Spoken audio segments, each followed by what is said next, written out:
Olá, pessoal. A gente está aqui para mais uma aula de Filosofia Política, módulo 1. E hoje a gente vai dar uma olhada de uma forma bem rápida a um pensamento muito poderoso de uma filósofa do século XX chamada Hannah Arendt. Eu vou colocar logo aqui o slide para a gente dar uma olhadinha, deixar tudo no grau. Vamos lá. Hannah Arendt, ela tem umas peculiaridades muito interessantes, principalmente começando na vida pessoal dela, né? Dois temas interessantes que ela trabalhou, que estão interligados, é justamente o que dá título a essa aula, que é o tema do totalitarismo e um conceito que ela inventou, né? Ela cunhou, chamado de banalidade do mal, contraposto a uma ideia de mal, espécie de mal radical que foi pensado por Kant.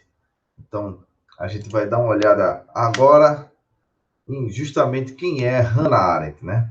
Hannah, ela é uma judia de origem prussiana, né? Ela vem da Prússia e residente a Prússia era um trecho, né, dali comungado com a Alemanha.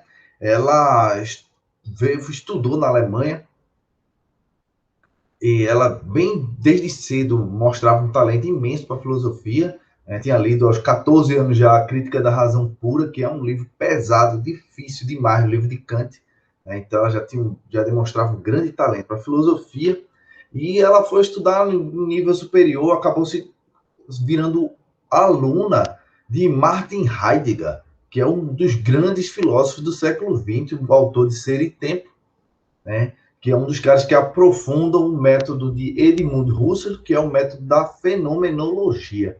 Ela não só foi aluna de Heidegger, como se envolveu, teve um relacionamento com ele, apesar de ele ser casado, né? Ela teve um relacionamento com ele que acabou dificultando, em certo modo, o modo como ela era tratada por alguns colegas, né? Que não conseguiam enxergá-la com muito respeito, apesar de que ela passa por cima disso com muita destreza, né? Dá para dizer assim depois. Essa adoção do método fenomenológico vai ser interessante porque um dos pontos da fenomenologia, das partes interessantes é abordar o fenômeno tal como ele se apresenta. E o que é que isso significa? Significa se despojar, né? Deixar de lado, de mão, os conceitos clássicos que a filosofia carrega, porque, em certo sentido, a ideia é que esses conceitos carregavam, em certo sentido, preconcepções que faziam com que você não enxergasse o fenômeno cru, mas a partir de vieses. Então, a ideia do método fenomenológico é descascar a realidade, enxergar o fenômeno como ele é em si mesmo, e para daí da descrição do fenômeno surgir as análises, a abordagem conceitual. Então, essa abordagem fenomenológica para Hannah Arendt vai ser fundamental para o desenvolvimento da filosofia dela, né, do modo como ela trata, apesar de que ela nunca quis ser chamada de filósofa. E em 1933, se eu não me engano, ela, por causa do regime da ascensão de Hitler, né, e ela ficou muito magoada com esse processo todo porque era judia.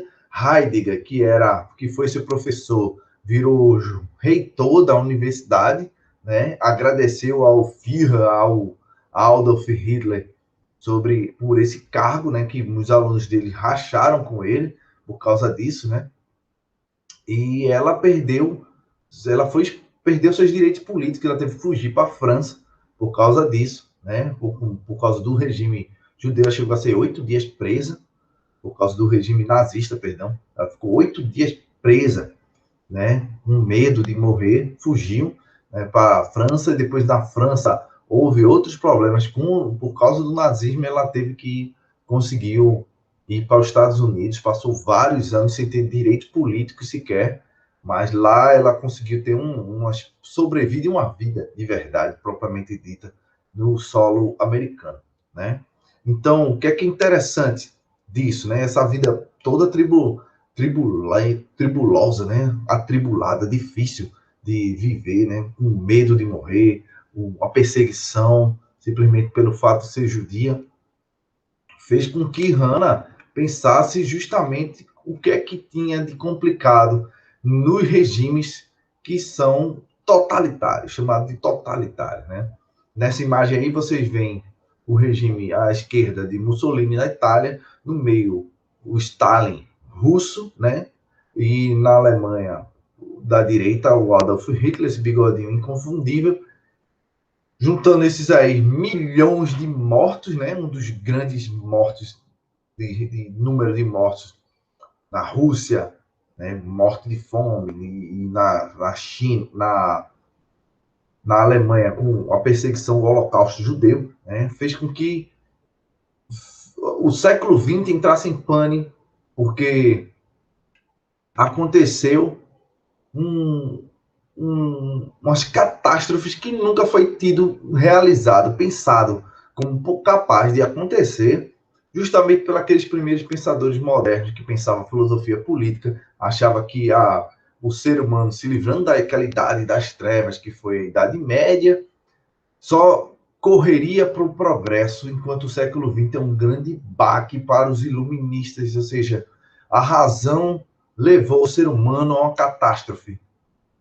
catástrofe gigante em termos políticos e outros problemas também. Então, como isso se deu, né? Então, o que é o totalitarismo? É uma ideia de totalidade, né? De abranger todo o sistema político, toda a parte da vida dos cidadãos. Por isso que é um sistema total, um controle total. Então, como isso funciona, né? Geralmente, o totalitarismo ele se oportuniza na crise. Ele precisa da crise. E é na crise que ele forja o que Hannah Arendt deixou que era a essência dele, que é o terror. É na crise que gera aquela ideia de nós, eles, os inimigos que criaram esse problema. A gente deve agora arrumar um jeito de livrar-se desses inimigos. Esses inimigos são um problema gigantesco. E esse terror, esse medo, esse pânico criado dentro dessa ideia do totalitarismo é uma tentativa de desumanização, né? Você tira a figura de humanidade do outro para ficar fácil o extermínio. No nazismo, o extermínio era de judeus, como a gente sabe, mas também de comunistas, de gays, né, de ciganos. Na União Soviética, na Rússia, eram os burgueses, né, que eram acusados de ter enriquecido e deixado a população na situação muito ruim. Então, os burgueses eram os problemas, vamos eliminar os burgueses, né? Vamos eliminar. Então, a eliminação desse tipo de inimigo, ele não é visto como um mal. Ele é visto como uma solução para os problemas, né? O Holocausto Judeu ficou muito conhecido, a gente vê muitos filmes, né? A Lista de Schindler, né? Filmes que mostram isso, relatos históricos, relatos sobreviventes. Então, foi algo que tocou o mundo de uma forma muito significativa pelo fato de ter sido algo muito absurdo, né? Mas aí a gente para pensar, e Hannah Arendt nos leva a pensar, assim, e por que as pessoas aderiam a isso? Por quê? Por que aderir a essa espécie de terrorismo?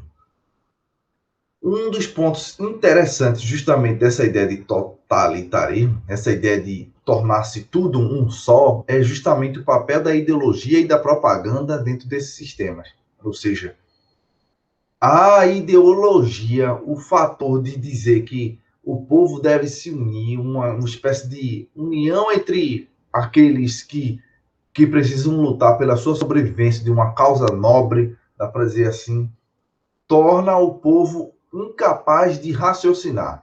É preciso seguir as ordens do determinado líder.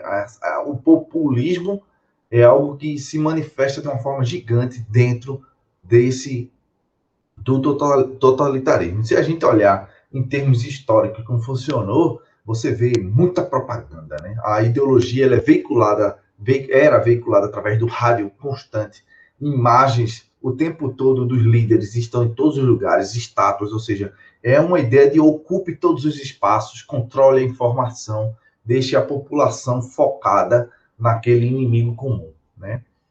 A ideia de luta contra o comunismo, por exemplo, o tempo todo, e a gente vê aqui hoje no Brasil, é uma ideia disso, né? O comunismo vai voltar e vai acabar com nossa vida, vamos vir a Venezuela. é um terrorismo dentro de uma tentativa totalitária de fazer com que as pessoas se unam e destruam um inimigo em comum.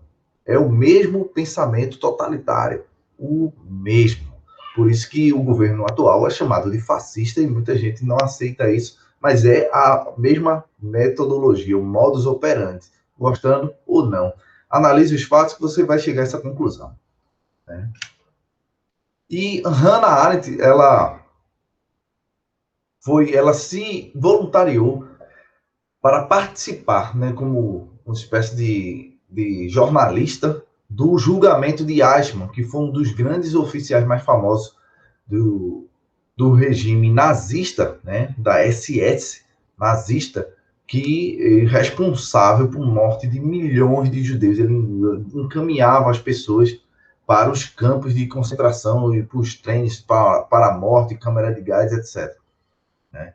E o que é que o julgamento dele foi televisionado, foi mostrado, né? E chocou o mundo e chocou Hannah Arendt. Ela foi como correspondente, né? Foi lá ver e ela achou uma coisa muito interessante, que enquanto o Ashman ele foi colocado numa redoma de vidro para não encontrar com ninguém, né? Ela, quando viu o julgamento dele, achou uma coisa muito interessante. Ele era um cara simplesmente que não passava medo. Ele não era uma pessoa atemorizante. Ele era um cidadão simplesmente comum, banal, comum. Você podia encontrar em qualquer esquina. Não era uma espécie de psicopata, um pervertido, alguém que podia puxar uma navalha e cortar seu pescoço a qualquer hora. Não. Ele era uma pessoa comum. Então isso chocou Hannah Arendt, que enquanto todo mundo estava focando e olhando ele como um monstro, ela conseguia olhar ele simplesmente como um cidadão comum. Então, essa ideia e esse conceito de banalização do mal foi pensado por ela justamente nessa ideia de que o mal era pensado como uma espécie de entidade metafísica, né, que tem esse enraizamento radical na nossa Constituição, né, aquela ideia de pecado original e etc e tal. E quando a gente olha para o mal político do modo como aconteceu, ele pode ser praticado simplesmente por um cidadão comum. Eichmann, o tempo todo, dizia que ele apenas seguiu ordens. As ordens foram dadas e ele seguiu. Ele dizia: eu não matei ninguém, eu simplesmente cumpri um trecho do que foi comandado. Ele não se sentia responsável de modo algum pela morte dos judeus. Hannah Arendt achava que esse modo focado no criado pelo totalitarismo, que faz uma obediência cega às leis, né? E ele estava seguindo a lei, ou seja, o ato dele era legalizado, mesmo que fosse considerado imoral, não abria essa oportunidade para um cidadão moral de pensar o que é o certo ou errado. Ele simplesmente não pensava, ele foi privado dessa capacidade de julgar dentro desse panorama de que ele era simplesmente um cidadão comum que seguia ordens. Ou seja, o modo como o totalitarismo conseguiu fazer, que é um fenômeno próprio do século XX, fez com que essa organização em prol da destruição de um inimigo, né, burocratizasse um processo dessa eliminação ao ponto do cidadão que cometeu uns crimes e crimes contra a humanidade nem sequer se enxergar como responsável por isso, apenas como um pequeno fabricante, que como fosse alguém que constrói um carro que ele colocou apenas um pneu no lugar e apertou as porcas, ele não se via como o fabricante do carro. Ou seja, não se via como o responsável por esse mal que estava sendo cometido. E isso era a Hannah Arendt, ela tentou deixar isso como um alerta. Era um grande alerta olhar para o mundo e ver que essa estrutura totalitária de tentar identificar pessoas numa causa comum, criar um inimigo para que possa ser combatido, né? Esse nacionalismo exagerado, esse militarismo, essa obediência cega, essa visão de salvação do mundo através de um líder, isso era um modo operante que poderia ser repetido.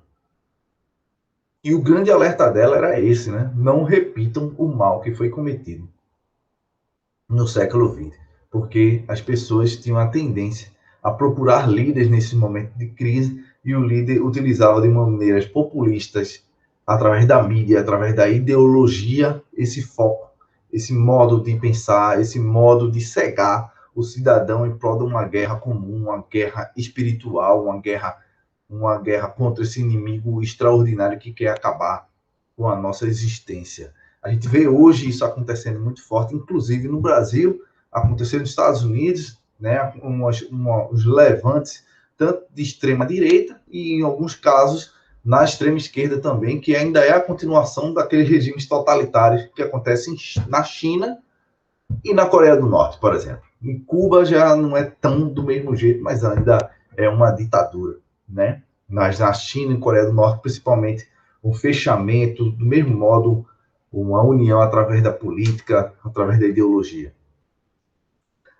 Então, Hannah Arendt, né, tem um filme muito interessante sobre isso, explica muito bem esse processo dela ter ido lá em Jerusalém ver esse julgamento e como ela chegou a essa ideia de banalidade do mal, é bem explicadinho através desse filme, um modo muito interessante. Se vocês quiserem assistir também de uma forma lúdica, dá para dizer assim, de entender como o sistema totalitário funciona, esse filme aí é fantástico. V de Vingança, com Natalie Portman e Hugo Weaving. O Weaving é o senhor Smith da Matrix, né? Você não vê o rosto dele, tá o tempo todo coberto, e quando aparece sem cobertura não dá para reconhecer, mas é aquele ator fantástico. E os diálogos são fantásticos, o modo como o cenário é produzido, tudo isso para lembrar um regime totalitário que tenta burlar as liberdades individuais em prol de um regime, de uma ideologia que foca na completa convergência, ou seja, retira sua liberdade, sua capacidade de questionamento, né? Então a gente fica por aqui com a totalidade do mal a banalidade do mal em Hannah Arendt, né? Essa análise do totalitarismo, e eu espero que vocês tenham gostado da aula e das dicas também que a gente deixou, né? Abraço, próximo vídeo a gente vai dar mais uma olhada sobre filosofia política do século XX. Então, abraço aí para vocês e